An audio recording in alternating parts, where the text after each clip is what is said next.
I'm glad we're doing this. Yeah, this is cool way to start the new year.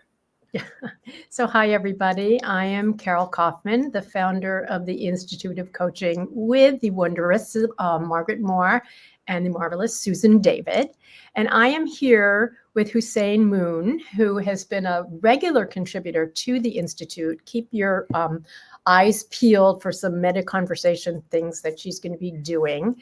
But she is, she's a coach, but she is also a communications scientist and researcher at the University of Toronto. She also does, which we might get her to talk about sometime. Oh, dear me, I really should turn that off. Sorry, I've never not turned that off before. You and I got too interesting talking earlier. Anyway, she Yes, also we did. specializes in brief coaching, which we can talk about sometime. And she's written a book called Coaching A to Z, The Extraordinary Use of Ordinary Words. And last but not least, we bonded over that she's got two dogs, a toy poodle and a terrier. And I've had a terrier and I have had probably 30 or 40 toy poodles in my life because I grew up in a kennel, which has entertained Hussein to no end. And my pet won the Westminster Dog Show, best poodle. Anyway, moving on. Hussein, tell us about your poodle, your terrier, or your book. Well, I can actually spend all day actually talking about my, especially the little one, the small mini toy poodle that has a personality of what do you call it, Bernese Mountain Dog. I can tell you that.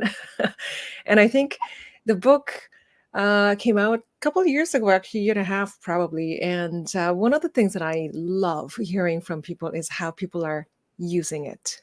So yes, I love the book and everything, but then how are you using it? What is it doing to your life is usually the question that I ask. And Hmm. I think one of my favorite part of the book is on the cover where it shows a little potato, and also it has a subtitle to Coaching A to Z. It says the extraordinary use of ordinary words. So I think that's my one of my secret favorite part of the book, actually. So yes, Give us and I wait, think give us two of your wonderful words and then describe the power of them. this book came out actually out of research and also inspiration from some of the colleagues that I actually worked with. And I guess one of the first things that I noticed when I was learning coaching, before I learned coaching, I did consulting using appreciative inquiry and so on. So I was attuned to how words can truly create worlds for many people, as we say in appreciative inquiry. And I was looking at some of the tapes when people are having conversations and when somebody's just complaining and complaining, complaining. And this Mhm. Wait, practitioner wait, just, wait, yeah, wait, wait, wait. yes, yes, yes, yes, yes. Back up for a second and tell people about like the frame of your marvelous research. Okay, like all the tapes you listened to. Just a 2 minute intro to the research. Sure. So I still do research. I think research is actually my hobby.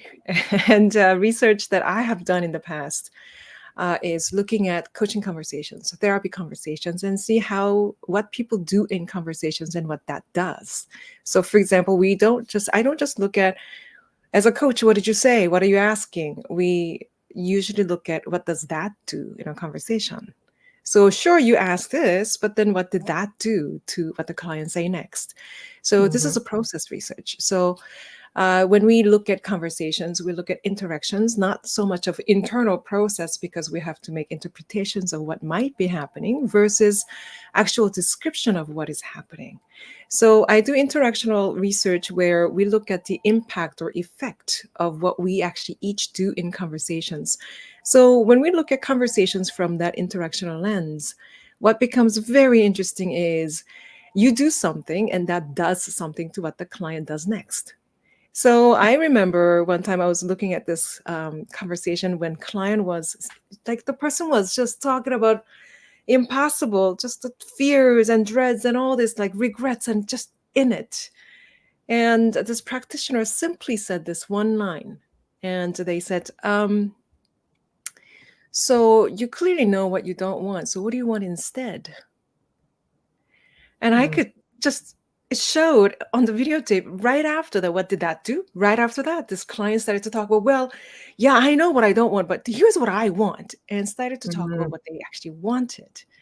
So that little word instead was such an interesting leverage in the conversation that sort of turned around. So Mhm. the book A to Z is actually literally from A to Z.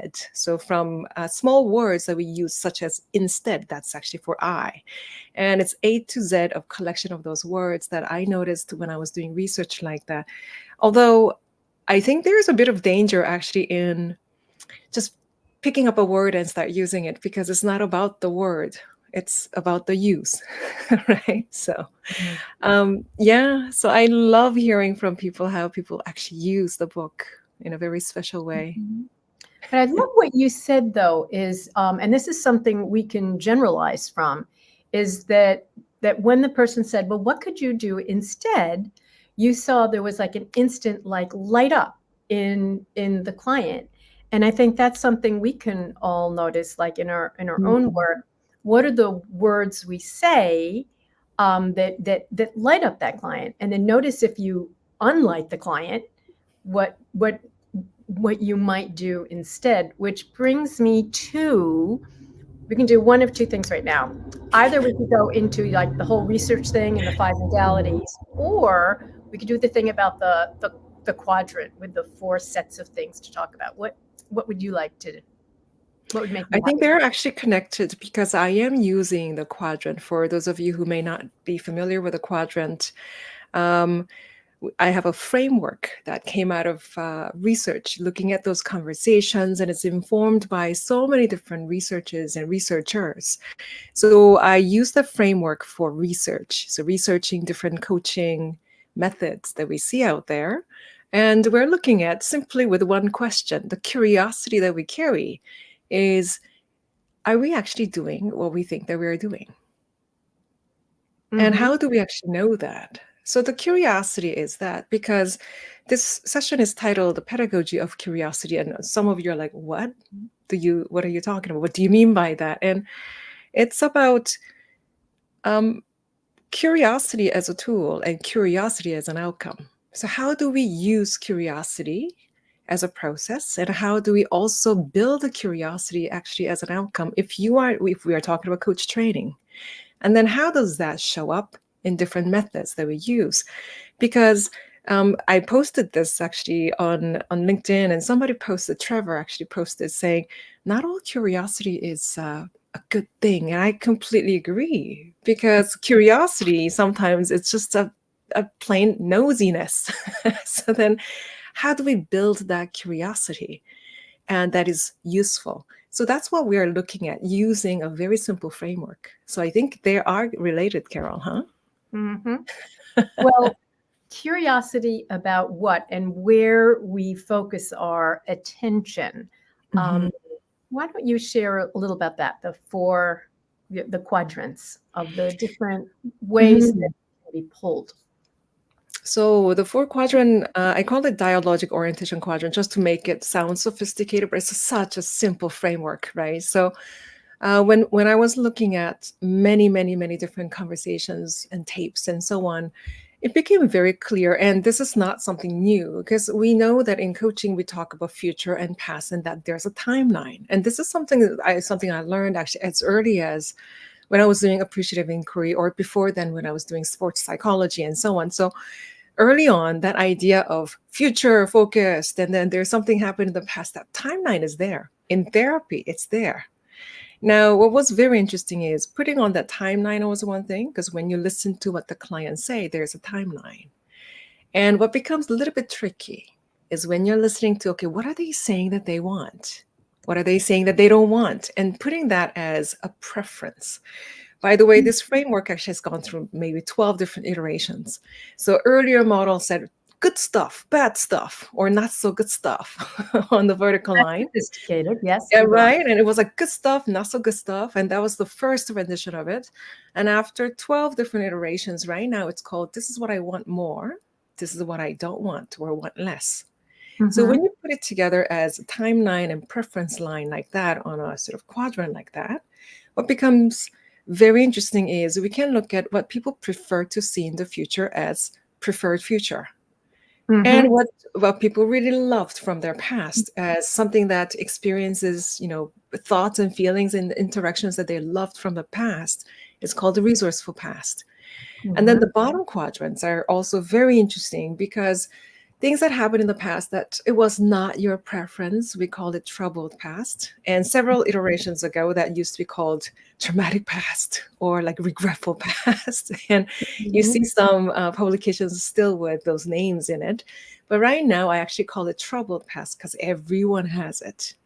And Yeah. then the last one is called, also this one actually a couple iterations ago, I called it fearful future, but then it's dreadful future. I know some in some languages, people told me that dread is bigger than fear, but in English, I feel like dread is just a dread when fear is like a little bit bigger for me. So it's a way to organize conversations. And this illustration is informed by this research methods called microanalysis of face-to-face dialogue. We look at videotapes really by frame.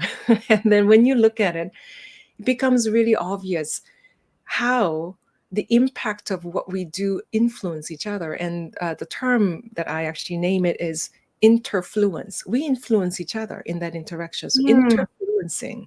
I So that love effect, right? It's a really like it's you get the word when you say interfluence. That's what we that. do constantly. Mm, And mm, how do we do that? And what does that do? Is my constant curiosity. And I really hope that a lot of people who are practicing coaching or therapy will just hold that curiosity as you practice. What are you curious about?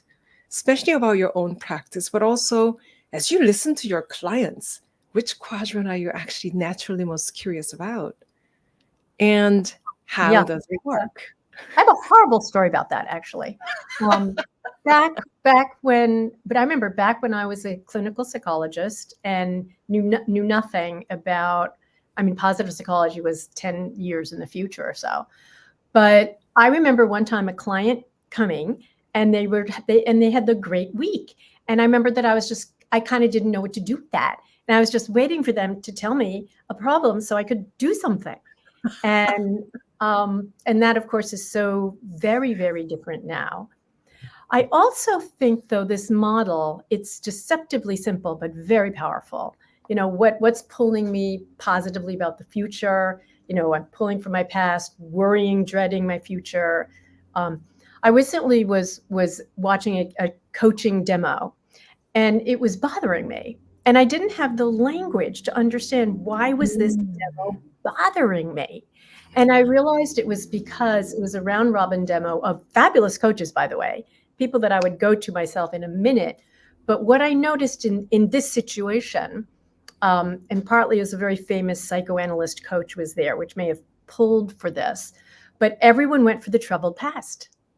The person was wanting to know about, should I be an entrepreneur or coach? And everyone got pulled in that context with that famous psychoanalyst coach there, pulled into the past. And I realized that's what bothered me, is because it felt like they were almost pressured to go there. But it was really fascinating because I think it gives a whole language, and for people Mhm. in supervision or doing supervision, I think it's a Yes. very lovely way to sort of like, oh, isn't that interesting? You're pulled to the troubled past. Why is that? Are you a therapist by background? Is your supervisor an analyst coach? So I found it incredibly helpful.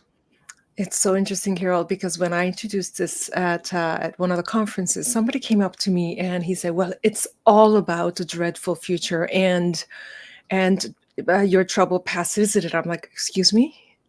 And I asked him, "Sorry, what do you do?" And he's like, "Well, I work in this religion." He actually mentioned this religion, and he's like, all about the sin and also, like the fear of what might. And I'm like, I don't think that's the same religion that I actually, I, no, that's not the religion I actually believe in. So we had a really good conversation because now we had this shared language, as you say. Now, when Mm, we actually have supervision conversation, sometimes that shared language is not there. Then it becomes like, well, that's what you think. Well, that's what I think. versus now it's descriptive, not interpretive. So it's not about your interpretation of what I think happened versus what actually happened. When you said this happened. So this quadrant is not about what you as a coach said. It's not about what you say. It's about where the client moves. So this map specifically maps what the client says, client utterances, we call it. So what Wow. the client says and how it moves around based on what you do. So you will see the effect of what you do. All of a sudden, let's say your client in the beginning is talking about their wonderful past and hopeful future, and then all of a sudden, like 3 minutes in, they're down there. That doesn't mean that they're the negative people. It's you asked for it. Very likely, you did something so that they're there. So we look at the effect of it. And what becomes so powerful is when you use this as your self supervision tool. So when you're using it as either peer vision or self-vision tool, then well, after a session, you think, well, I think that was a good session versus, which is global impression, versus, well, let's actually look at what happened specifically at that moment. What did I do? What did they do? And what did that do? And that kind of observation is what makes it highly scientific. And it becomes pretty fun because then people will be like, I wonder now about this. And that curiosity fuels their learning. And I think another thing about curiosity, I think we mentioned, we talked about it earlier, Carol, is that the word curiosity, sharing this root word with other words like curating. So curate and curiosity and also cure or care, they all share the same root word. And I've experienced that not all curiosities actually lead to cure, or not all curiosities come from care. Mhm. And not only that, I think what we do in coaching and therapy and many other professions that we use dialogue as a tool, how we curate together actually makes the difference. Mhm. Yeah. Now I wanted to say something that's the exact opposite or somewhat the opposite of what I said earlier, which is if you think of the four quadrants and someone asked to be reminded, I forgot your name, you're up there somewhere, the top quadrant. So the top, so let's do the top and the bottom for a moment. So the top is the resourceful past and And the preferred future. preferred future. Mhm. The bottom is the troubled past and the dreaded future. Okay. Yes. And then what we do is we think of them as four magnets in a way of what's pulling your curiosity and what's That's pulling interesting. where you go. And so you were saying that the person was talking about something lovely, and then the question they asked brought them down.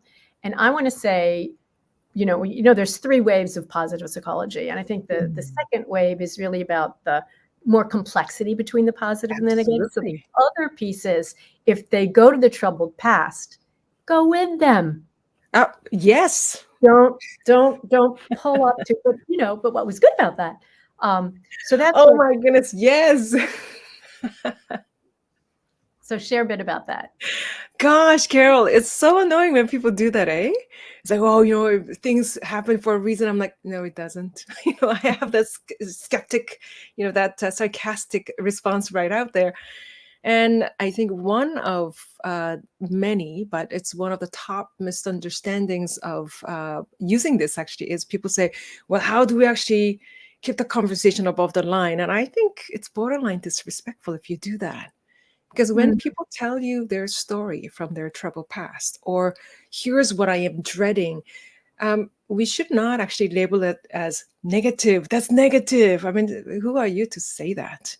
And mm, I often share my own experience of grieving, where it may be seen as negative or really something that's painful, but then it wasn't negative for me. It was not dread. It was dread, but it's not a bad thing.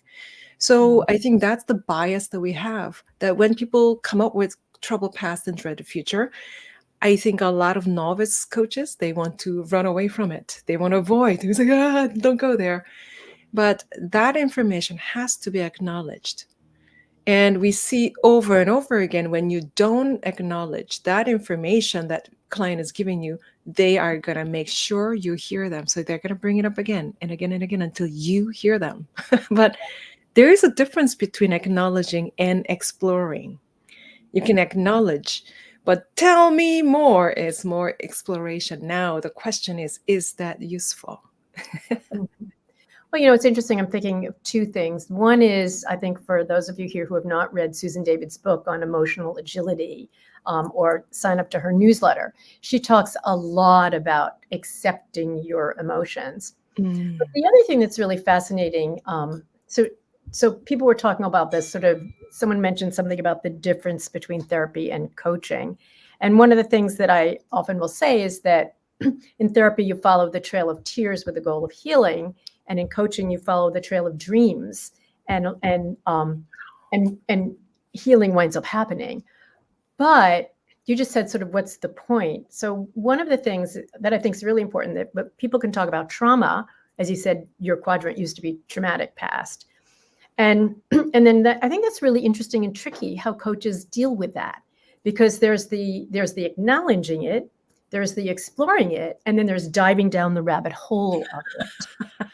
And one of the things that in Harvard Business School, they do a lot on crucible stories. And for there, it's trauma, but it's crucible stories, and most leaders have them. But the point from a coaching perspective is to acknowledge it, explore it a bit, and then explore in the following way, which is, how has this made you a better leader? And how can this have you have an even better future? So you stay in the troubled past, and then you slowly loop that up to the preferred future, how it has helped you as a resource, and then gone over. And so I just think this quadrant's very helpful navigation tool. So how it shows up actually when I do research, how it shows up in in the actual conversation, exactly like that, Carol, that when clients talk about their troubled past or dreaded future, seasoned practitioners tend to acknowledge it by making a sentence about it. So they might say, wow, that sounds really awful, or wow, it must have been very difficult for you. But they don't end there, because sometimes a sentence like that, we call it formulations, that might function as if you just ask a question. Because if you end there, it's like, wow, sounds really horrible. Then the client will say, yeah, and they will continue to talk to answer that sentence. So more like a pattern, what I see is there is that sentence that is made to acknowledge that quadrant 3 and 4. Almost always there is a follow-up inquiring or exploring, and they will say something like, so how did you know that things were actually turning around?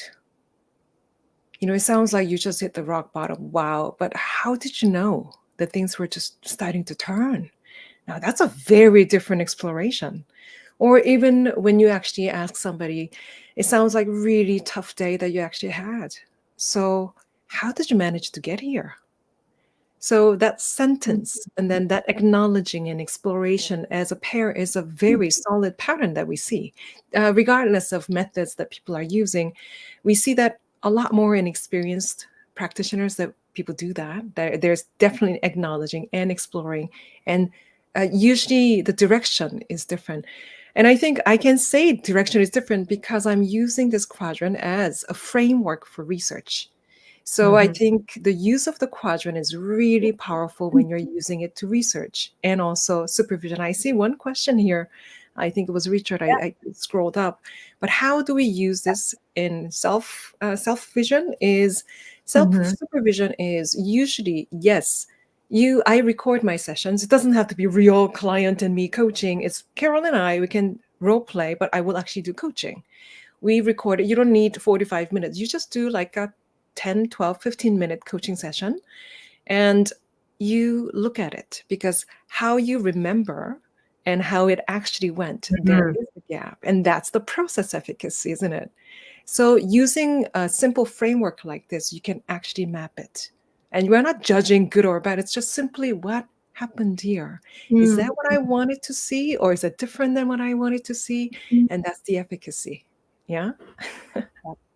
And I wanna break in for you to just describe a little bit of your future research, because using this model, but also using a functional fMRI. So just tell people a little bit of the future of that, and then you can come back and talk about that research sometime. So the research that I am quite nervous about, because it's actually very simple and sophisticated at the same time, is using functional MRI to look at what actually happens when people are answering some of popular questions, future oriented or past oriented, and seeing what difference that might make. And there are some, we see some preliminary results already that people seem to resonate in the future oriented questions. We actually see them as future oriented, but it seems to be that they're actually going through their past experiences with a filter of suppose this preferred future is happening. So what is really interesting for us, I can share a little bit more later on, but I think there are a lot of assumptions that we have in the coaching field that I think we should be questioning, not to criticize, but just to be critical. So can we re-look at some of these things that we are very familiar, even coaching, Carol? It's harder to be curious with people that we think we know.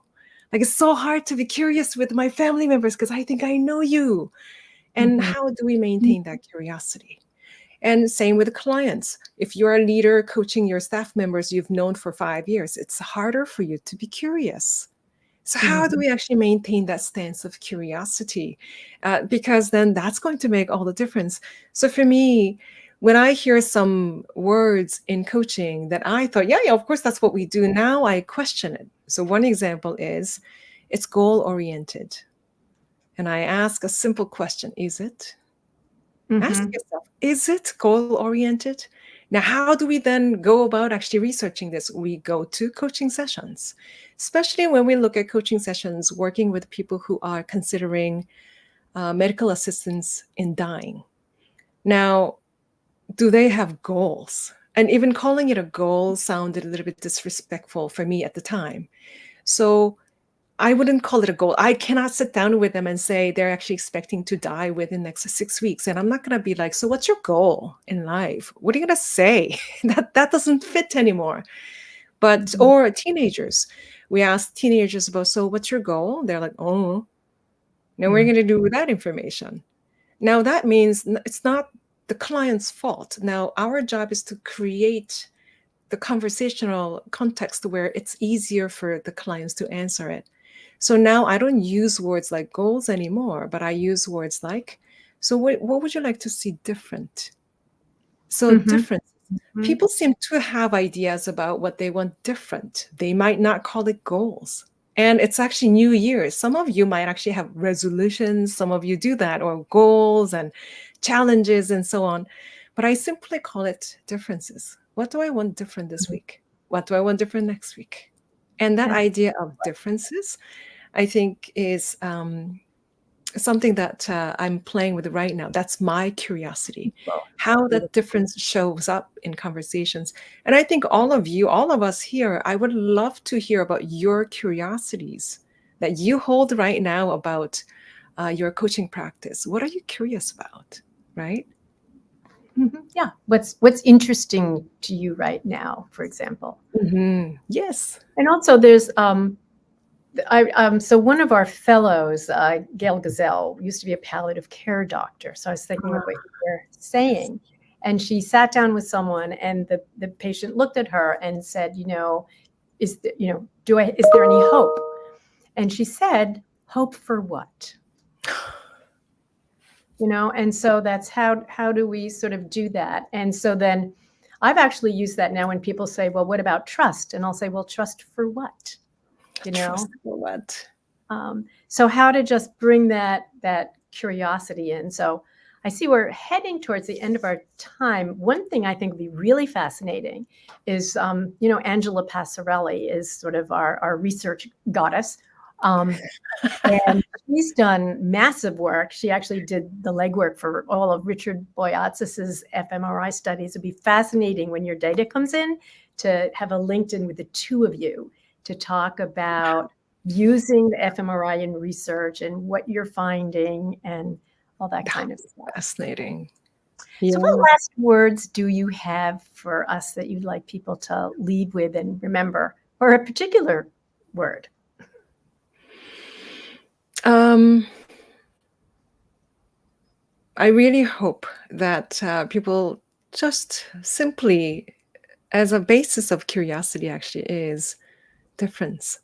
What difference has it made? What difference do I want to see? What difference would that make? And what am I looking forward to that's a little bit different? So I Mm. think for some reason this year, this word difference is very special to me. And some people actually mentioned that you call it intentions. And I think we call it different names, but how we use it.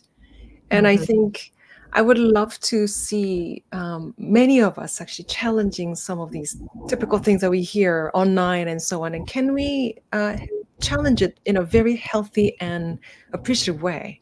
And I would like to really encourage all of us to do that so that we can develop this field to be even more evidence based than it is. So that's my positive difference I would like to see this year. And And Carol, what about you? Just as we end, I would love to actually ask you the same. I What do positive have a difference? word. Yes. Thank you. This was really lovely. Really appreciate it. So everybody, thank you for being with us, and look in on the Institute of Coaching website for more things that Haesun will be doing with us. So thank you, everybody. And next month, Bob Waldinger on the first Friday at high noon in February, high noon Eastern.